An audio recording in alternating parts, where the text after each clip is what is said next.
Hello and welcome back to my vlog. I was going to wing it today and I actually stumbled across a verse in this book, Change Your Thoughts, Change Your Life, the 44th verse, that had to do with exactly what I was going to talk about, more or less. So I better get on with it or I'll run out of time. 44th verse. Which means more to you, you or your renown? Which brings more to you, you or what you own? I say what you gain is more trouble than what you lose. Love is the fruit of sacrifice. Wealth is the fruit of generosity. A contented man is never disappointed. He who knows when to stop is preserved from peril. Only thus can you endure long.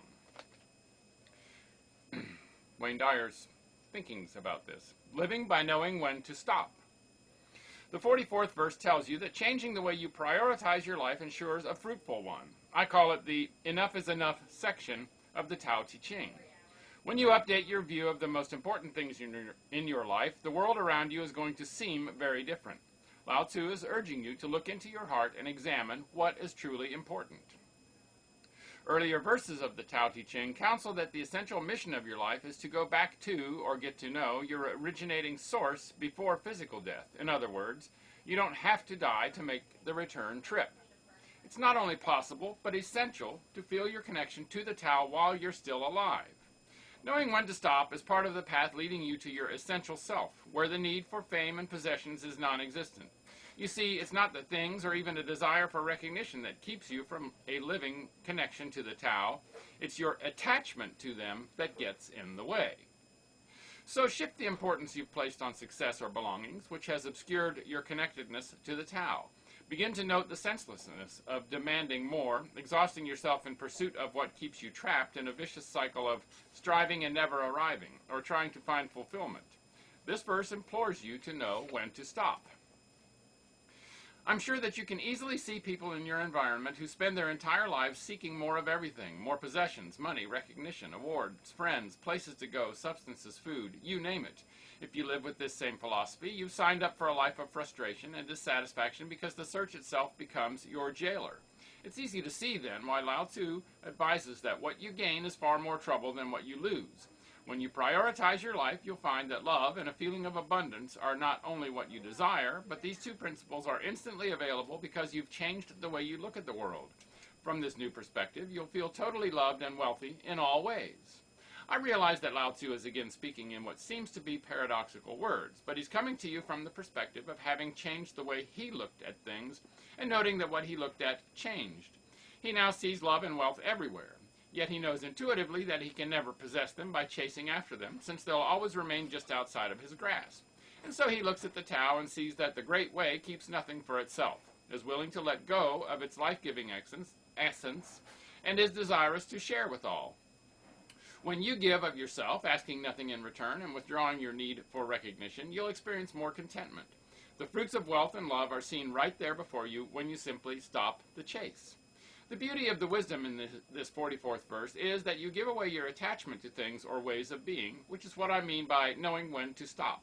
If the chase is wearing out your health, stop. If the chase is wreaking havoc on your relationships, stop. If the chase is exhausting you, stop. If the chase is keeping you from enjoying your life, stop. When you know when to cease and desist, you're protected from all of those perils, and you'll enjoy a long and contented existence connecting with the Tao. The following is what Lao Tzu asks me to offer you as a means for implementing this teaching. Make your relationship to the Tao your top priority. Prioritize your life by making this the essential and foremost responsibility you have. Your primary relationship needs to be with yourself, not your family, business, country, culture, or ethnicity. Affirm. The number one priority in my life is my relationship with my source of being. Go there first, before any other considerations, and you'll automatically discontinue demanding more of anything else. You'll begin to emulate the Tao effortlessly, living heaven on earth. Practice knowing when to stop. Alert yourself to recognizing when it's a good time to stop demanding, chasing, talking, walking, working, sleeping, playing, shopping, complaining, striving, and so on. By practicing cessation, you'll move into prioritizing what's important in your life in that moment. Is your business doing well? Let it stop growing. Is your stomach full? Quit eating right now. Do you have enough money saved? Give some of it away without taking deductions or asking for credit for your generosity.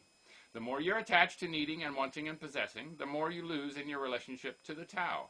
But when you know the time to stop, you say goodbye to the troubles that accrue for those who sacrifice arriving for a lifetime of striving. Do the Tao now. Pick an area of your life to practice releasing an attachment by deciding when to stop. For example, plan to leave 10 minutes before you think you're done in the grocery store, or refrain from buying anything that's not on your list. At work, restrain yourself from getting another cup of coffee or writing one more personal email. In a relationship, don't say anything else in a discussion that's going nowhere. Those are all examples of attachment to being or doing. You can also practice detaching by giving something away. Just recently, for instance, my son surprised both of us by doing just that. I was admiring a new t-shirt he'd purchased, and he said, "Here, Dad, you like this one so much that even though it's my favorite, I want you to have it." It was a simple, spontaneous letting go of an attachment, and both of us felt the wealth that is the fruit of generosity. And that's the end of the 44th verse. Make it a great day, and bye for now.